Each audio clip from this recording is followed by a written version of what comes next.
Welcome back to the Imaginary Gallery. It's TJ, your host. We're discussing the Psychopath Bag of Tricks, and we've come to the next section of Robert D Hare's book, Without Conscience, The Disturbing World of the Psychopaths Among Us.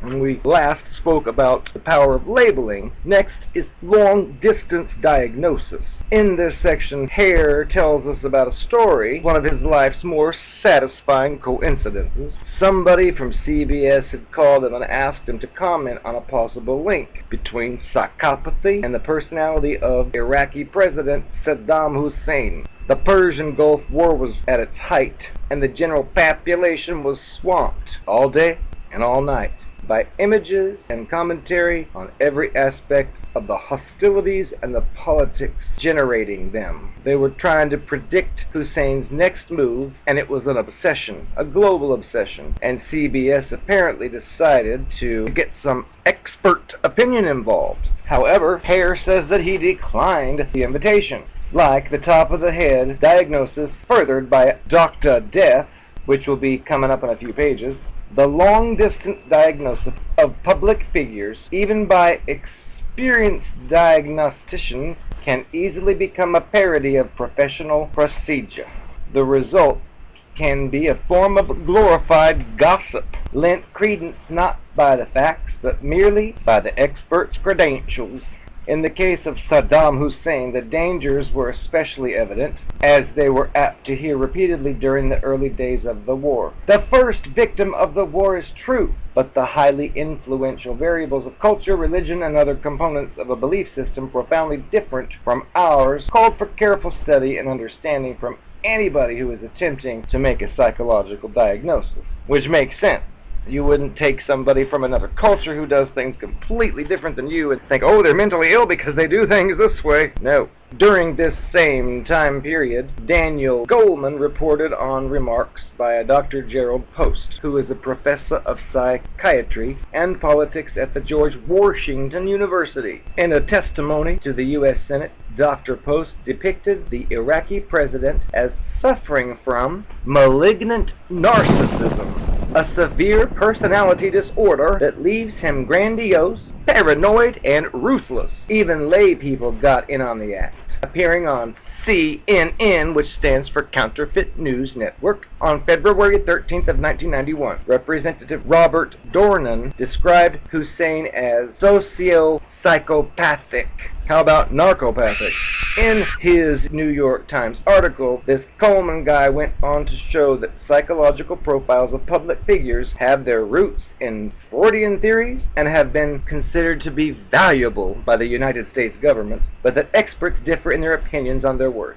Particularly in the case of Sadam Hussein, critics note that other interpretations are equally plausible, and that Post's diagnosis is based on a slim body of evidence. Nevertheless, Post uses diagnosis both to describe Hussein's psyche and to make predictions about his future actions, stating before January 15th, the deadline that former President Bush gave Hussein for withdrawing from Kuwait, that Mr. Hussein would probably back down from a confrontation at the last minute. The facts, of course, proved to be otherwise. Hussein dug in. Post acknowledged that there are limitations to the predictive power of clinical diagnoses. These are patterns and tendencies. You can say how someone has reacted to a past crisis, but you can't make hard predictions based on personality alone. In an interesting twist to the story, an Iraqi who appeared on February 7, 1991, Canadian Broadcasting Corporation news program said, quote, "Bush wants to kill all Arabs. He's a psychopath." I agree, he is. Next, there's a gray box that states, a lady who's a mother saw a newspaper article about Dr. Hare's work and called up one day to say, "From the article, it looks like my son's a psychopath." She then asked if he would administer the psychopathy checklist to her son, currently serving 3 years in a jail for theft. He explained that it would not be possible for him to do that, and in any case, a firm diagnosis of psychopathy might make more of a difficult situation for him to secure an early release. "But that's just the point," she exclaimed. "I don't want him to get out. He's been nothing but trouble to us. When he was 7, He molested the younger sister. By the time he was 9, the police were spending so much time at our home, I should have charged them rent. He's in jail now for stealing from his father's firm. Enter Dr. Death. Enter Dr. Death. The destructive potential of diagnostic labels in court takes on awesome reality in the figure of a Dr. James Grigson, a psychiatrist from Texas who's known in both the popular and the psychological literature as Dr. Death. The most serious charge of murder in Texas carries only 2 possible sentences: life imprisonment or death. Following conviction for such crime, a separate court proceeding is conducted before the jury to determine the sentence. To decide for the death penalty in such a sentencing hearing, the jurors must agree on 3 special issues. Number 1, that the murderer deliberately murdered the victim. Number 2, that there's a probability that the defendant will commit criminal acts of violence again in the future. Number 3, that there was no reasonable provocation for the defendant's murderous conduct. It is special number 2, the question about dangerousness, that usually poses the greatest problem. There's an article that was written about Grigson by a Ron Rosenbaum, and he said, "This is where the doctor comes in. He'll take the stand, listen to a recitation of facts about the killing and the killer, and then, usually without examining the defendant, without ever setting eyes on him until the day of the trial, tell the jury that as a matter of medical science, he can assure them that the defendant will pose a continuing threat and danger to society as defined by special issue number 2. That's all it takes."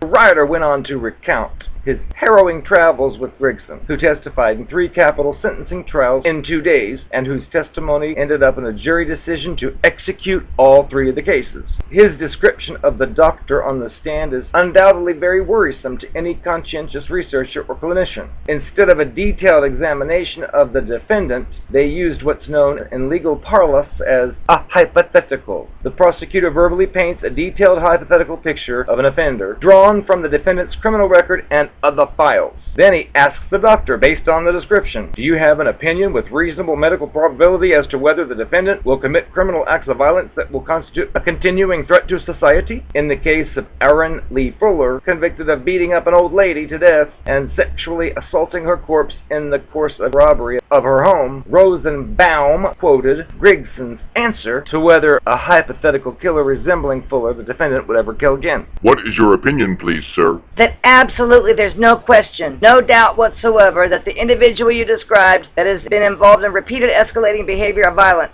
will commit acts of violence in the future and represents a very serious threat to any society that he finds himself in. "Do you mean he will be a threat to any society, even the prison society?" Absolutely. Yes, sir. He will do the same thing there that he'll do outside. And that was it, remarked Rosenbaum. That's all the medical and scientific testimony that was required for the jury. In any case, they'd get to justify a judgment that Aaron Lee Fuller was too dangerous to live, beyond redemption, hope, and should be put to death.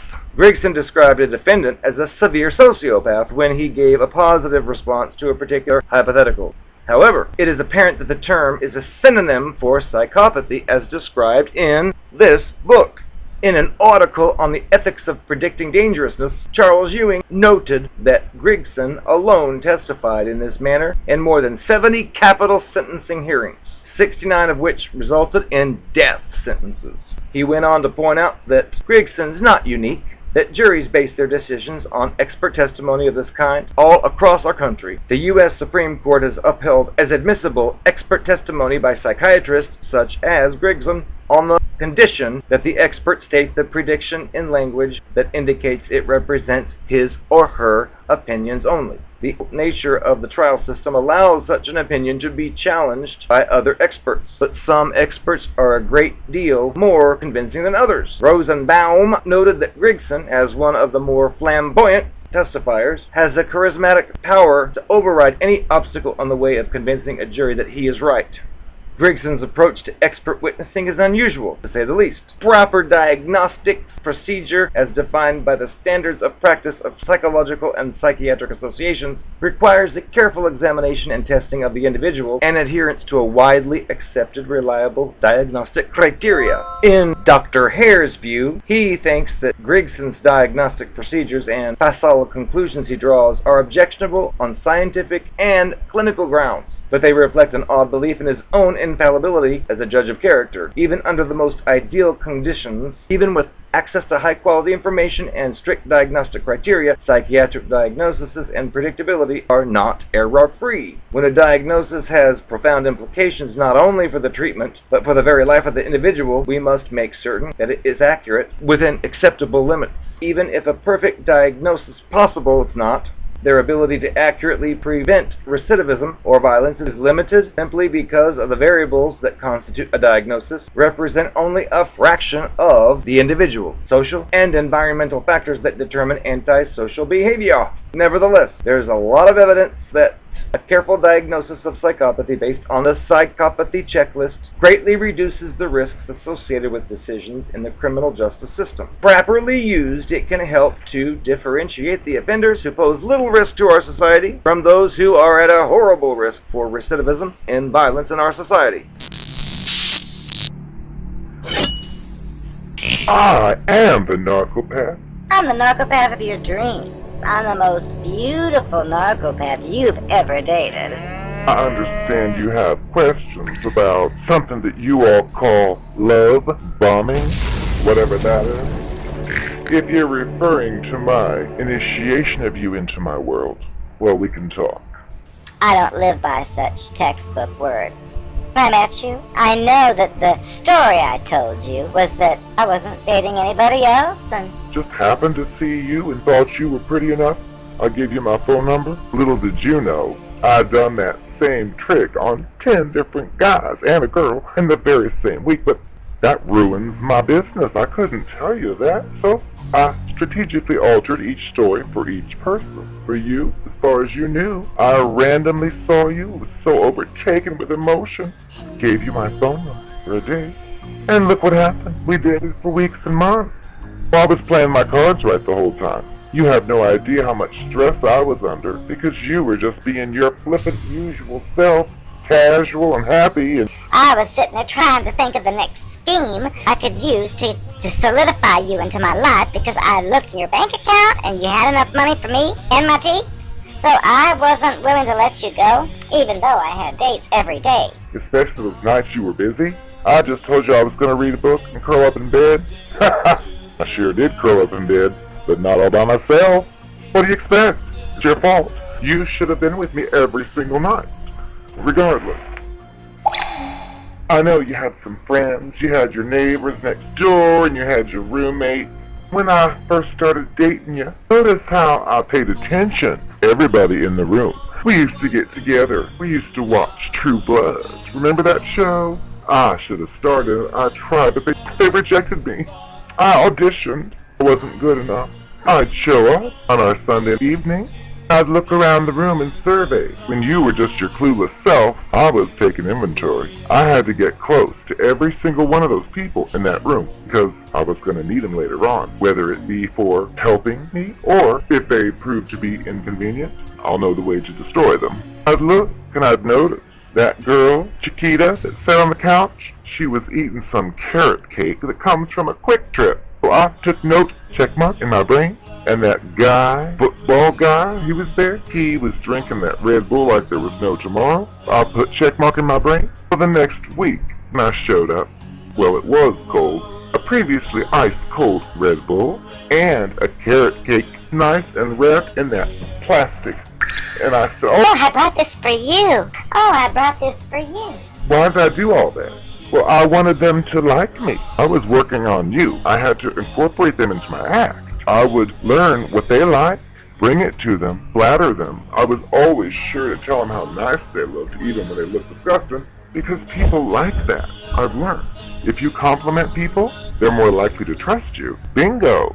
Well, that's what I do. I was trying to overtake your life. They could be in the way and they could be a problem, so I had to win them over. So I acted like I liked all of them. even though I was jealous of every single one of them and thought you were probably sleeping with every single one of them, but I kept that to myself until later. But that's my method when I first meet you. I want to be your friend. I want to be everybody in your life's friend. The moment people start catching on to me, that's when I use that same knowledge to tell you things about them that, of course, I make up. My goal is to separate you from anybody in your friend group who realizes what I am or may have heard something about me, which to you I'd say, Oh, she's lying. She's just jealous. look at it, honey. I've been doing this for years. I know how to read people. I know how to tell them what they want to hear, so they're putty in my hands. And it works usually. And then, if I do my job well, when you start to notice things I do that don't make sense and don't add up and are contradictory, you go to them. I've flattered them so many times and given them so many free carrot cakes. They're going to have a hard time believing you. They're going to suggest that maybe you're mistaken, especially since I happen to notice when you're in these moods. And I tell them, they're like, oh, you're so nice.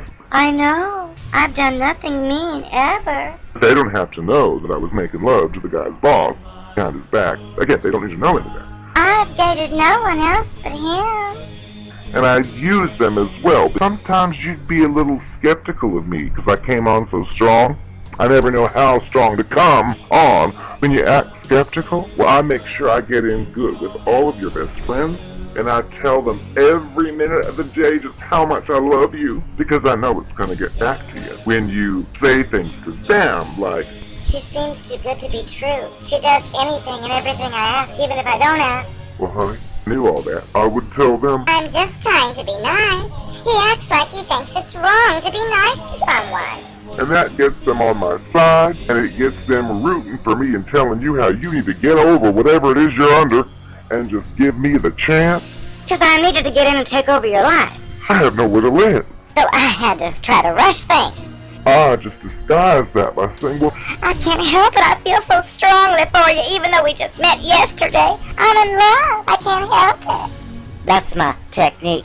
Or one of them. if you got a hot roommate, it's a different story. We won't go into that right now.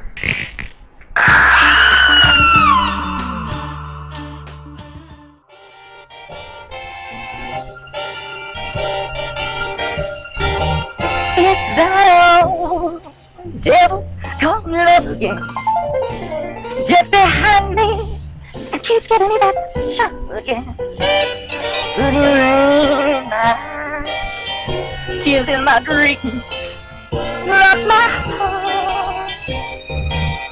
It's that blind old son of a gun again. He keeps telling me that I can let him once again. But I feel how that rain still have those tears and those drops in my heart. Oh, I didn't stay, ran away with flame. The devil with a potion I would brew. He followed me around, builds me up, tear it down till I dissolve these filters. I wouldn't know what to do. Might as well give up that fight again. I know darn well he'll confess me that right again. When he sees I started off, I just got to tag along with that old devil calling love.